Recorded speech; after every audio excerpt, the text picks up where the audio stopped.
শরীয়তপুরের নড়িয়ায় যুবলীগ নেতার বাড়িতে তল্লাশি চালিয়ে দেশীয় অস্ত্রসহ এক নারীকে আটক করেছে পুলিশ। সকালে উপজেলার চান্দনী এলাকার আলী হোসেন মোল্লার বাড়িতে এ তল্লাশি চালায় নড়িয়া থানা ও ভোজেশ্বর ফাঁড়ি পুলিশ। আলী হোসেন মোল্লা ভোজেশ্বর ইউনিয়নের ৫ নম্বর ওয়ার্ডের যুবলীগের সাবেক সভাপতি বলে জানিয়েছে পুলিশ।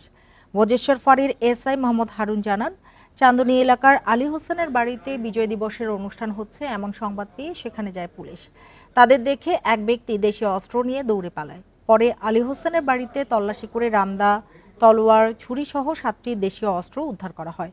পরে আলী হোসেন মোল্লার স্ত্রী শাহনাজ বেগমকে জিজ্ঞাসাবাদের জন্য আটক করা হয়। জিজ্ঞাসাবাদের জন্য তাকে নড়িয়া থানায় নেওয়া হয়েছে।